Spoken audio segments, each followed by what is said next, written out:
everyone, this is Rachel. Thanks for clicking on my video.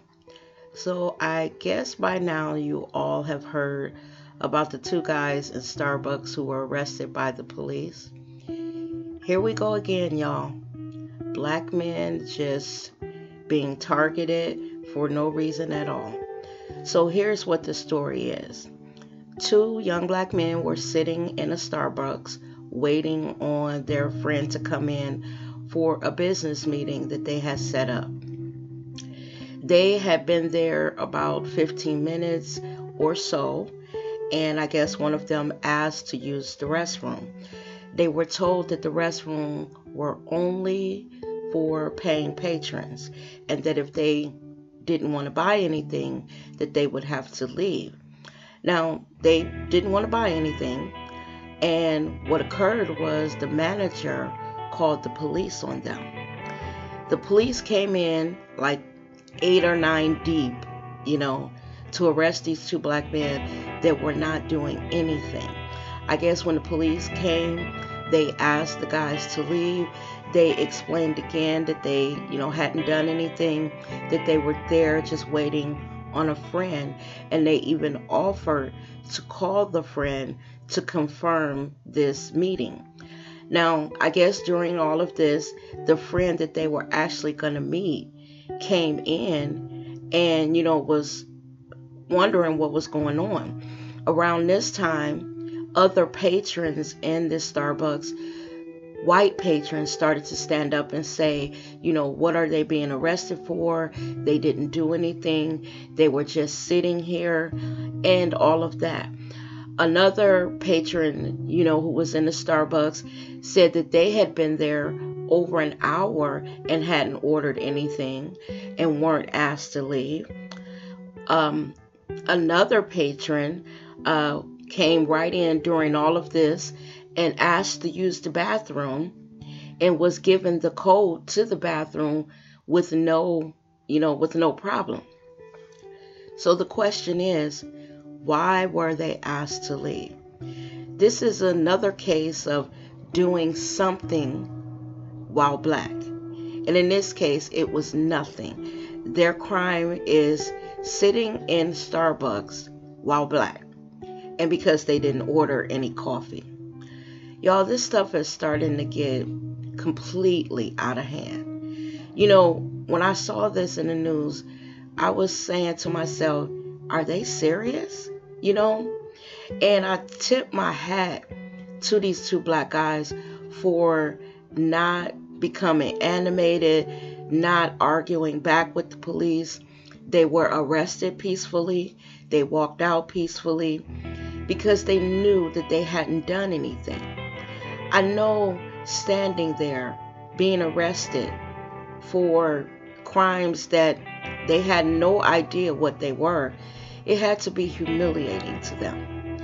And it's almost like police get off on doing things like this to black men. And it really bothers me, y'all. I was talking to a few of my friends, and they were talking about, incidents like this and how it's a thing where black men are being targeted. And they started to wonder what was going on with the police force.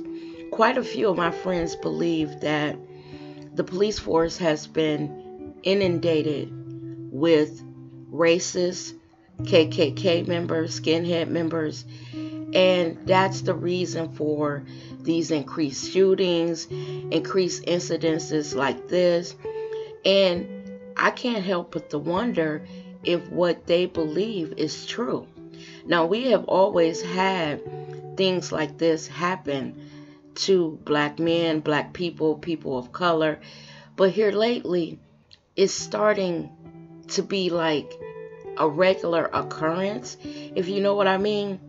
And with the current climate in America, with the president that we have in office, I totally am 100% believing this. It's so much going on in the world today, especially here in America. It's almost like we're going back in time. You know, the current president's little motto is "Make America Great Again." And a lot of people of color are saying what that means is make America white again. They want to go back to a time where, you know, black people had to step off the sidewalk when a white person walked, you know, down the sidewalk, or we were sitting on the back of the bus, or we were not able to go into certain stores, you know, a time like that. And what I know is that will never happen. We are not having that shit.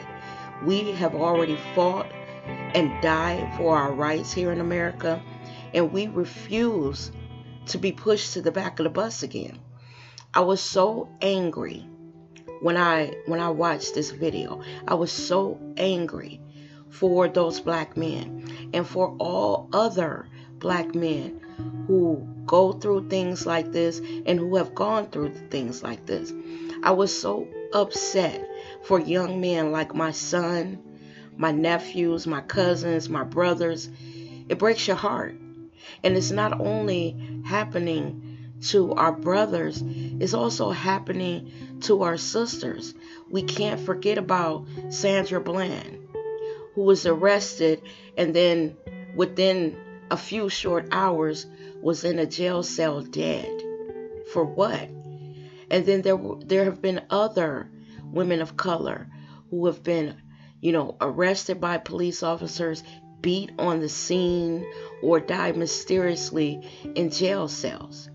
Now, in this incident at the Starbucks, when those people were standing up saying, you know, these men did nothing. They did nothing. And what really intrigues me about this is that at this point, at this incident, white people could clearly see what we go through. Those white people in that restaurant could see that these men walked in, sat quietly, simply asked to use the restroom, and the police were called on them, and that they were unjustly arrested. They had a first-hand, you know, viewing of what happens to us on a daily basis. So, you know, when they say stuff like, well, they should have just left, or well, they should have just cooperated, or well, they shouldn't have fought back. They see that no matter what we do, even if we try to do things the right way, we still get arrested. Even if there are witnesses that are telling the police while the police are arresting, you know, these black men, they did absolutely nothing, that we still get arrested. I remember the incident where there was a black man that worked at a mental health facility. And I guess he was taking one of his clients to another location, a white client. And the client became unruly. And the police showed up on the scene, and I guess the client and this mental health worker were somehow out in the middle of the street. And the police had drawn their guns, and the black man was trying to explain, I am a mental health worker. This is my client. Please don't shoot me. He laid down in the middle of the street, put his hands and feet up, and the police still shot him. You know, this man was clear in that, you know, this is the situation. I am not doing anything. I don't have a weapon.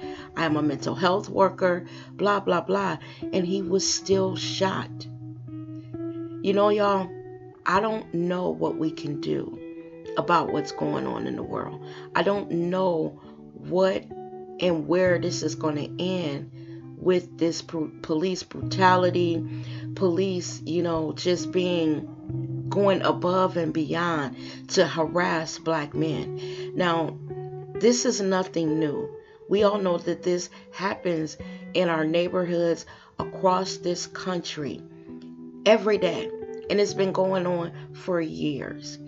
A lot of people are saying now we should boycott Starbucks. But I ask y'all, we have boycotted other businesses, other organizations, and it really hasn't done anything.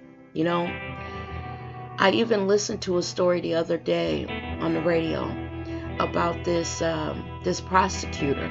I'm not sure if it's in California. I believe it is, who has taken campaign contributions from the local police unions and sheriff unions across her area, and how people believe that that is going to make her biased in her dealings in cases such as these.